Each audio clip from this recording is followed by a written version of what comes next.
Well, we've been here on this site for about 21 years. There was some storage needed and kind of a nice shop area to get away from the rest of the house. The family's growing and whatnot. Everybody's got vehicles and whatnot to look after. Just protecting your vehicles and your tools and whatnot needed, for our business, and just to maintain a large yard and all the kids' yards, etc. Yeah.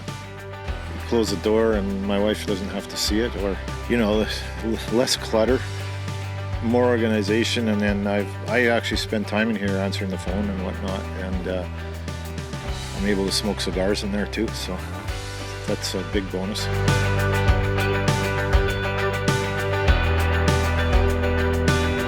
So timing was good as far as the steel building goes, the ease of designing it.